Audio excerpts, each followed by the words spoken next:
l'émission Saveurs divines. Cette bonne nouvelle du royaume sera prêchée dans le monde entier pour servir de témoignage à toutes les nations. Alors viendra la fin. Ce pain céleste vous est présenté par Immaculée Niraneza. Shalom, shalom, mes bien-aimés qui écoutent l'émission Saveurs divines. Que la grâce et la paix de notre Seigneur soient avec vous. Rendons grâce au Seigneur qui nous fait commencer une nouvelle semaine. Je souhaite vraiment que chacun de vous là où il est, qui reçoive la bénédiction de l'Éternel. Alléluia. Je remercie Dieu qui m'a protégé durant la semaine écoulée et je prie que vraiment durant la semaine qui commence, nous puissions encore une fois bénéficier des bienfaits de Dieu, encore une fois nous réjouir de ce que nous écoutons au travers la parole de Dieu qui nous est donnée. Alléluia. C'est vraiment un honneur de pouvoir servir un Dieu comme nous le servons, un Dieu qui est au-dessus de tout ce qui se nomme Dieu. Alléluia. L'Éternel est Dieu. Et c'est lui qui dirige notre vie, c'est lui qui est au-dessus de tout ce qui se nomme Dieu. Alléluia. Alors, comme vous le savez, tous les lundis, je commence par un mot d'introduction pour ouvrir la semaine et en même temps, je vous donne le thème que nous allons suivre durant la semaine. Comme vous savez, dans ces émissions, nous suivons tous un même thème, que ce soit en français ou dans d'autres langues. Que Dieu soit vraiment béni pour cela et que le Saint-Esprit continue à nous donner de quoi vous partager. Parce que si ce n'est que lui, nous ne saurions pas vraiment trouver de quoi vous donner. Alors, je prie pour que le Saint-Esprit continue à nous alimenter pour pouvoir aussi vous alimenter, pour pouvoir vous nourrir. En même temps, lorsque nous vous partageons son pain quotidien, ça nous édifie aussi. Alléluia. Lisons la parole de Dieu que nous trouvons dans Ésaïe 45. Ésaïe 45, c'est une prophétie que Dieu passe au travers son prophète Ésaïe, bien sûr. Et il dit ceci. Ainsi parle l'Éternel à son oint, à Cyrus, qu'il tient par la main pour terrasser les nations devant lui et pour relâcher la ceinture des rois, pour lui ouvrir les portes, afin qu'elles ne soient plus fermées. Je marcherai devant toi, j'aplanirai les chemins monstrueux, je romprai les portes d'airain et je briserai les verrous de fer. Je te donnerai des trésors cachés, des richesses enfouies, afin que tu saches que je suis l'Éternel qui t'appelle par ton nom, le Dieu d'Israël, pour l'amour de mon serviteur Jacob et d'Israël mon élu. Je t'ai appelé par ton nom, je t'ai parlé avec bienveillance avant que tu me connaisses. Je suis l'Éternel et il n'y a point d'autre. À part moi, il n'y a point de Dieu. Alléluia. À part lui, il n'y a point de Dieu.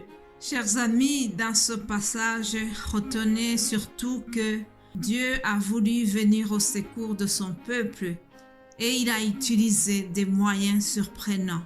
Il a utilisé vraiment quelqu'un d'inattendu, quelqu'un qui n'était même pas un adorateur de l'Éternel. Il a utilisé Cyrus, le roi perse, un roi étranger. Et pourtant, c'est lui que Dieu a choisi pour la libération de son peuple. Il a choisi vraiment des moyens inattendus. Alors, il parle à son peuple en lui disant « Je marcherai devant toi. » Alléluia. Tout comme à nous aussi, Dieu s'adresse à nous, à toi, à moi, pour nous rassurer, pour nous dire que durant cette semaine, il va bien marcher avec nous. Il marche devant moi et je ne suis pas seule. Tu n'es pas seule sur ce chemin. Tu n'es pas seule dans ce problème. Tu n'es pas seule parce que Dieu marche devant toi. Alléluia. Dieu dit, je briserai les verrous de fer. Je te donnerai des trésors cachés. Je marcherai devant toi. J'aplanirai les chemins.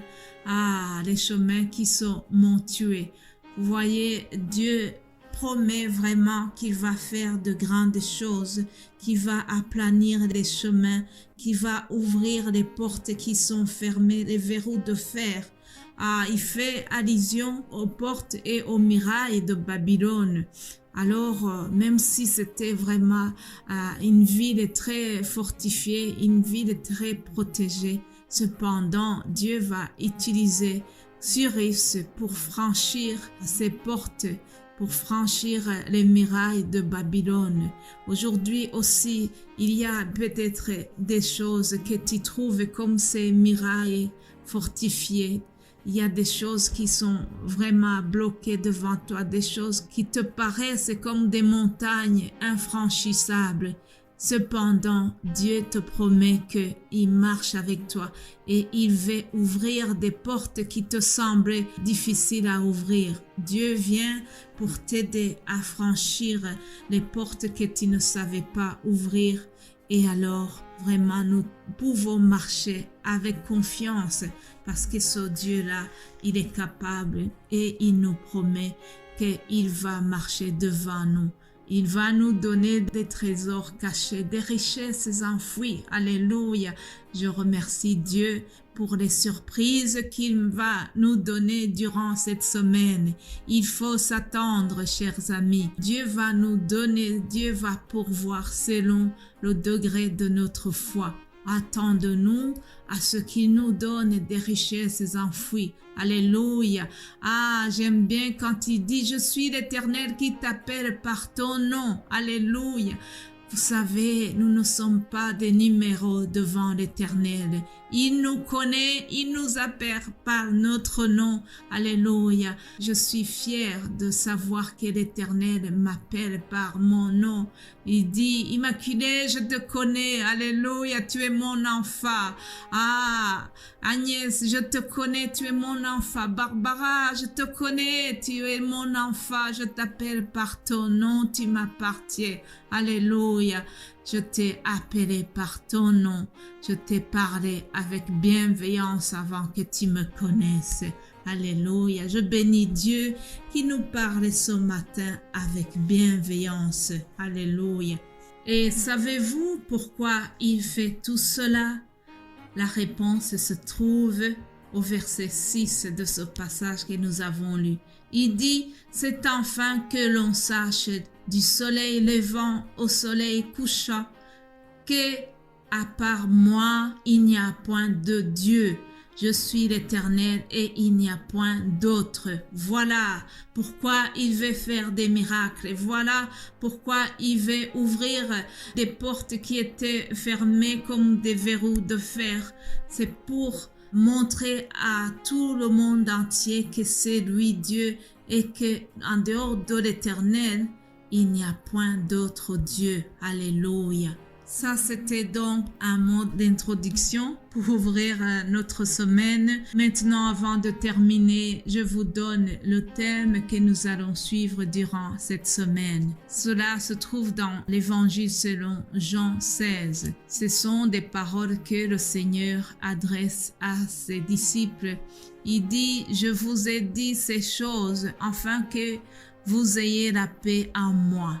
Vous aurez des tribulations dans le monde, mais prenez courage, j'ai vaincu le monde. » Alléluia, chers amis, n'est-ce pas rassurant de savoir que ce monde, même si nous allons avoir des difficultés, des tribulations, cependant nous sommes avec celui qui a aplani les chemins avant, celui qui nous donne du courage, celui qui marche avec nous.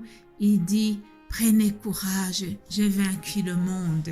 Puisque Jésus a vaincu le monde, puisque celui qui est en nous est victorieux, alors la victoire nous appartient aussi.